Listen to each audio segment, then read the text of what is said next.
Contra Zvi on Polyamory. If you are making a bad generalization, stop doing so, by Wesley Fenza. Zvi does not hate polyamory. You can tell because he says he does not hate polyamory. But he also doesn't seem to like polyamory very much, and he definitely doesn't think you should try it. From his latest dating roundup, few people, reading this anyway, hate polyamory. They simply disagree about expected outcomes on a variety of fronts. I continue to think that there is a time and a place and a person where polyamory is the correct choice, but that the majority of the time, someone thinks it is a good idea right here, right now, that they are wrong. He concludes that polyamory is generally a deeply bad idea for humans, albeit with notably rare exceptions that are extraordinarily good fits.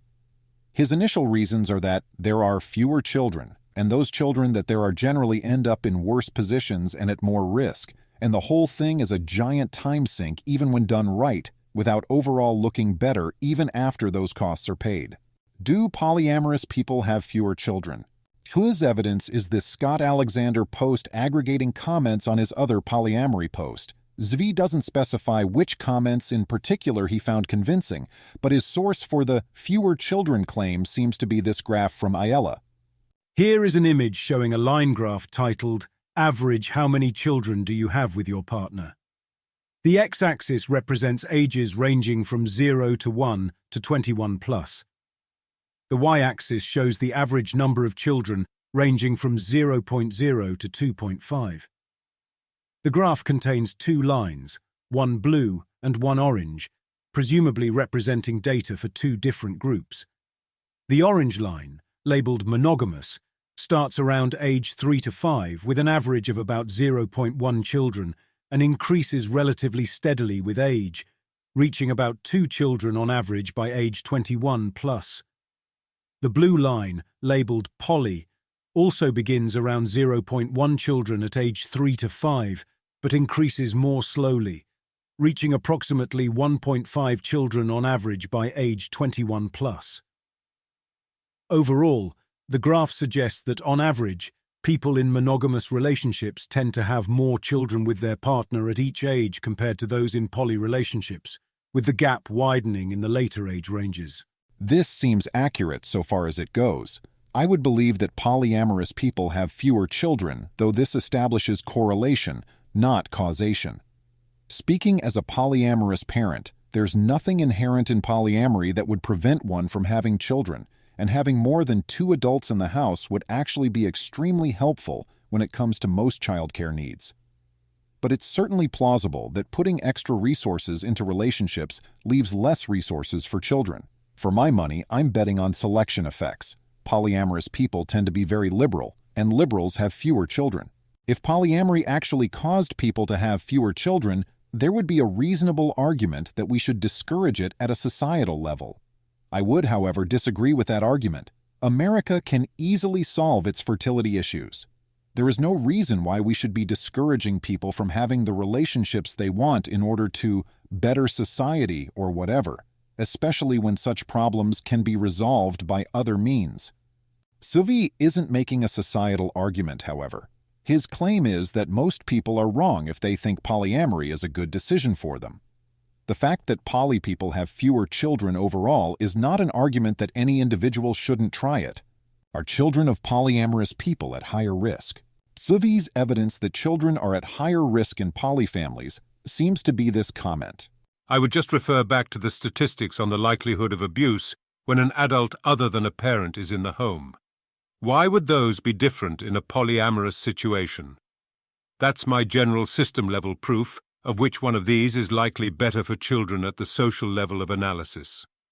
Also, the statistics about the general well-being of children with 2 parents in the home. That is very clearly more stable. You probably know those statistics better than I do. And while of course not perfect, it does seem very hard to argue that if that wasn't the case for more people, which we know is possible because it was the case for virtually everyone not that long ago, general welfare would be much better. Scott responded to the original comment. This didn't occur to me because I rarely see poly people bring a third person into the home itself. I more often see partners interact with the children the same way as any other close friend. But also, Thinking about this in near mode, does this mean people shouldn't live with their extended families? Shouldn't have nannies? That single moms shouldn't remarry? I think usually people agree that an extra parent figure is worth this risk, especially if very carefully screened. I haven't thought about this much because I haven't seen this situation. It's not something I have a strong opinion about, but it doesn't seem that different from things which we already acknowledge are good. I mostly agree with Scott here, and it reflects one of the difficulties with talking about polyamory. Polyamory means a lot of things. Sometimes it means a committed couple where one partner hires a sex worker every 6 months. Other times it means a 12-person household where everyone is dating everyone else and having orgies every night.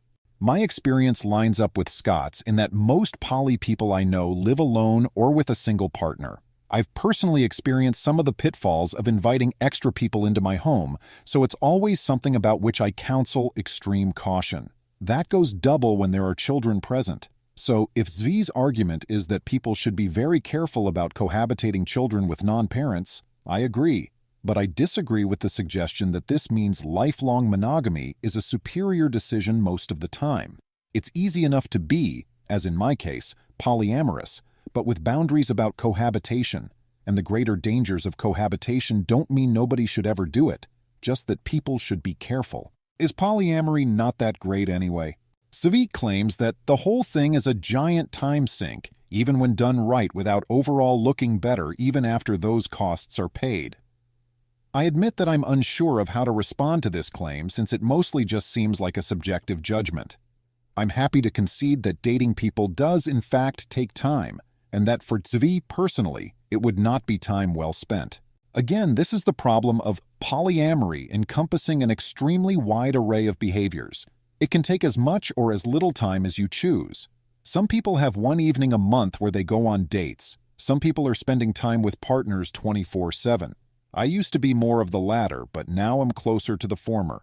As with all things, know your limits. Personally, I find polyamory extremely rewarding despite the fact that I don't put too much time into it, or have any serious, for lack of a better term, partners aside from my wife.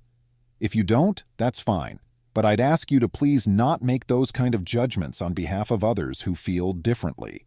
Does polyamory mean no boundaries? Zvi's next objection is a curious one.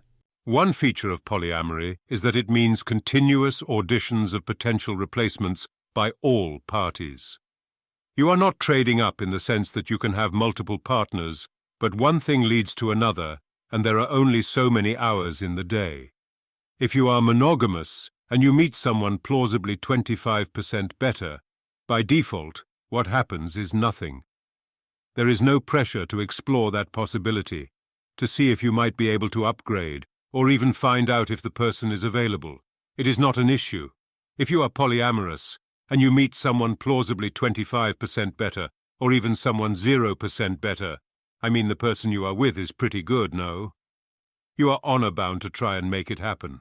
I suppose I shouldn't be surprised at this argument from a person who seriously believes that choices are bad. If you think choices are bad, then of course having choices in a relationship is bad. I, however, do not think that choices are bad, and thus do not buy this argument. Dating while in a poly relationship is also not about looking for replacements. When I go on a date, I'm not auditioning replacements for my wife. She's irreplaceable. Meeting friends is not about auditioning replacements for your current friends. Having additional children is not about replacing your current children. This point gets made over and over, and yet this trope won't die. Zvi's attitude seems not to acknowledge how relationships actually work. The whole 25% better idea was always silly.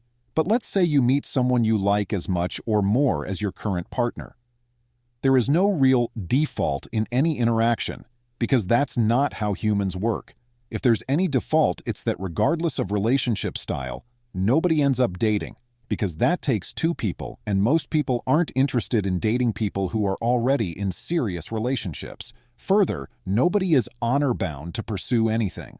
I know lots of great people who I'm not pursuing for all kinds of reasons. Beyond that, it's entirely plausible that a monogamous person would just ignore the new crush and never speak to them again. But it's also very common for a monogamous person to befriend that person but feel guilty about it and have secret feelings which ultimately manifest in dissatisfaction, anger, or, in many cases, infidelity. Here is an image showing survey results about cheating within monogamous relationships in the United States. The question asked is, have you ever been cheated on while in a monogamous relationship? Percent of people who have been in a monogamous relationship. The results are broken down by gender. U.S. adult citizens overall, men and women. For each group, the percentages answering yes, both physically and emotionally, yes physically, yes emotionally, and no, are shown in a horizontal bar chart. For U.S. adult citizens, 34% answered yes to both physical and emotional cheating. 14% said yes to only physical cheating, 6% yes to only emotional cheating, and 42% no. Men had 29% answering yes to both, 15% yes to physical, 6% yes to emotional, and 45% no. Women had 39% yes to both, 13% yes to physical, 6% yes to emotional, and 40% no. A note at the bottom states that answers of refer not to say are not shown. The source is YouGov and the date is September 15 to 22, 2022. Zvi also quotes Brooke Bowman saying that, I want all of my male friends to be in happy, fulfilling relationships for the entirely selfish reason that it is so nice to have friendships where there's no weirdness around are they into me, or do they think I'm into them? This was polyamory erasure. Sorry, everyone. TBF, I do struggle with feeling anxious around poly friends for this reason, but that's a skill issue. Zvi says a sufficiently difficult skill issue reduces to an issue. If you two are poly, then oh boy is the skill threshold here high. First off, I dispute the idea that interactions between attached monogamous people have no sexual tension. Are they into me? Or do they think I'm into them are questions you still need to ask even if one or both of you are in monogamous relationships. Just because there is an institutional barrier to you dating doesn't mean that nobody wants to or will try to. See the above graph about cheating. If you're having anxiety about poly people but not mono people, your map does not match the territory. Secondly, if you want to have an institutional barrier to dating polyamorous people, you can just say, I only date monogamous people. Problem solved. You have erected a barrier and everyone can pretend that it's an insurmountable barrier. Personally, I enjoy sexual tension, but if you don't, then it's not that difficult to avoid. Do polyamorous people need to be hyperskilled? Zvi's next argument against polyamory uses an Ayala quote. Yatharth. Oh, I see. Societies evolved taboos and rituals around sex, not because they were a morally inferior, irrational species, but because sex routinely fucked social relations up, and the cultures that survived were the ones that had guardrails in place. Ayala. This is partially why people who pull off polyamory successfully are hyper-skilled with communication, emotional regulation, and self-awareness. Not saying monogamous people aren't that, only that you don't have to be that in order to pull off monogamy. I'm sure you all know that one couple who have the emotional processing ability of a cantaloupe, but have somehow stayed married for 20 years. If they'd tried poly, in today's climate with zero cultural support or general know-how, their relationship would have fallen apart. Zvi uses this to argue that almost nothing successful at a mass scale requires hyperskill. If your social relational system or any other product or service requires hyperskill, your system is at best for a very small group of people. I think Zvi has missed Ayala's point. The parenthetical is doing a lot of work. Polyamory does not inherently require hyperskill any more than having multiple friends or multiple children requires hyperskill. It requires extra skills in today's climate because there is zero cultural support or general know-how. Polyamorous people have very few role models, social scripts, or institutional support, and are subject to massive stigma. In that kind of environment, it takes extra skills. However, that would rapidly change if polyamory were adopted at mass scale.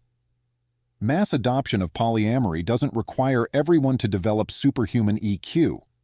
Mass adoption would obviate the need for the aforementioned hyperskill. Polyamorous people would have numerous role models, both in real life and in fiction, to show best practices. Our institutions would recognize and support such relationships. If polyamorous relationships got the same social support that monogamous relationships get, it would be much less difficult to pull off. In that environment, it's monogamy that would take extra skills.